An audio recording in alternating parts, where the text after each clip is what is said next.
예, 하나님이 살아계실진데 하나님이 나와 항상 함께 하시면 얼마나 행복하겠습니까?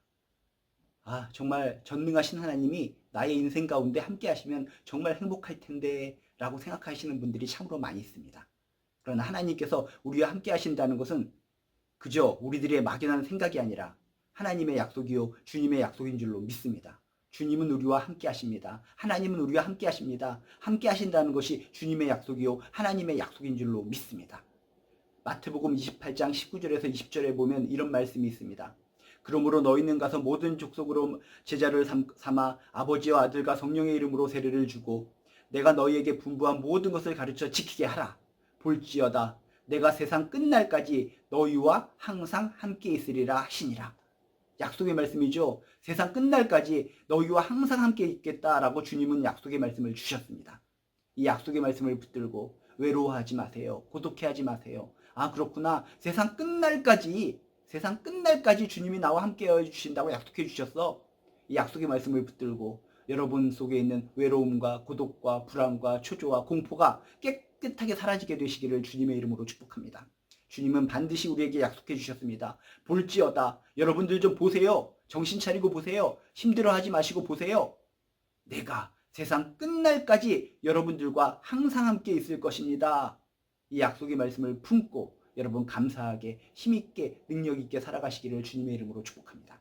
그런데 막연하게 가만히 앉아서 하나님 함께 해주세요. 주님 함께 해주세요. 넋두리를 한다고 주님이 함께하여 주시는 것인가? 아닙니다. 오늘 말씀 앞부분에 보면 이렇게 써 있습니다. 너희는 가서 모든 족속을 제자로 삼아 아버지와 아들과 성령의 이름으로 세례를 베풀고 내가 너희에게 분부한 모든 것을 가르쳐 지키게 하라. 이게 뭡니까?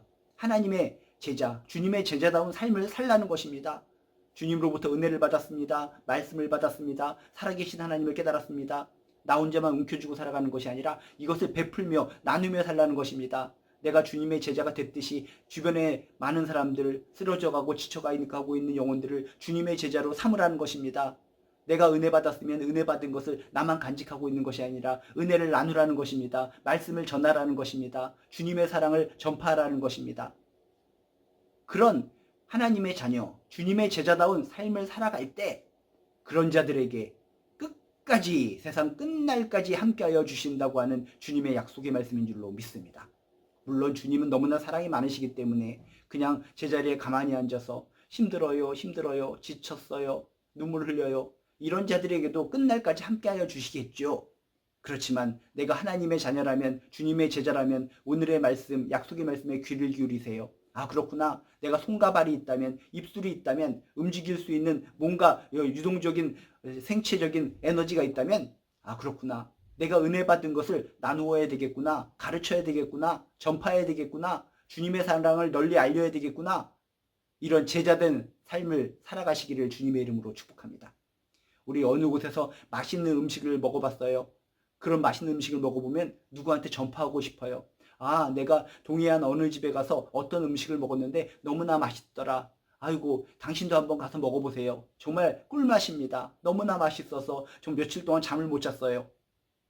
그런 심정으로 그 사실을 누구한테 알리고 있다면 하나님께서 주신 말씀, 주님께서 주신 사랑의 말씀, 그 구원의 복음의 소식들 나만 간직하는 것이 아니라 감격한 마음으로 나누어 주세요.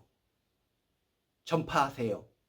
그것이 바로 제자된 삶인 줄로 믿습니다. 하나님의 백성다운 삶인 줄로 믿습니다. 너희는 가서 모든 족속으로 제자를 삼아, 그쵸? 이 세상 모든 사람들이 제한 없이 다 해당되는 겁니다. 여러분의 가족도 해당되는 겁니다. 여러분의 친구, 이웃들, 윗집에 사는 사람, 아랫집에 사는 사람들, 여행 가서 만난 사람들, 버스에서 만난 사람들, 시장에서 만난 사람들, 어느 누구든지 제한이 없이 해당됩니다. 그들과 어떤 연결고리가 있거든 제자로 삼아 가르치라. 세례를 베풀라는 것은 무엇입니까? 그들이 좀 더 적극적으로 하나님의 품 안으로 들어올 수 있도록 노력하고 정성을 보이라 라고 하는 의미를 담고 있습니다. 내가 너희에게 분부한 모든 것을 가르쳐 지키게 하라. 하나님의 사람답게, 하나님의 받은 은혜 받은 사람답게 그들도 살 수 있게끔 만들어라 라고 성경은 이야기하고 있습니다. 내가 하나님의 사람이라면, 주님의 제자라면 나만 은혜 받고 나만 행복하게 구원받은 백성으로 살아가는 것이 아니라 주변의 소중한 사람들, 주변에 내가 알고 있는 사람들도 이 주님의 축복의 자리로 인도하시기 바랍니다. 축복 나만 받는 것이 아니라 내 주변의 소중한 사람도 이 축복의 자리 속에 함께 은혜 받는 것 주님께서는 원하십니다. 나는 못한다고요? 끝날까지, 세상 끝날까지 함께하여 주신 주님께서 그렇게 할 수 있는 능력을 주시는 줄로 믿습니다. 힘을 주시는 줄로 믿습니다. 하나님의 자녀로 살아가는 거, 그게 행복이고 하나님의 자녀로 그 아름다운 것을 전파하며 살아가는 거, 그것이 은혜인 줄로 믿습니다.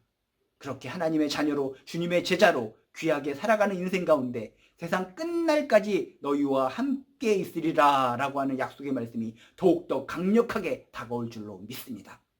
하나님은 그의 자녀에게, 주의 제자에게 분명히 말씀하십니다. 세상 끝날까지 함께 하리라. 이 약속의 말씀을 붙드시고 여러분 제자답게, 하나님의 백성답게 힘있게 감사하게 은혜를 나누며 말씀을 전파하며 구원의 복음을 선포하며 살아가는 귀한 인생들 되시기를 주님의 이름으로 축복합니다.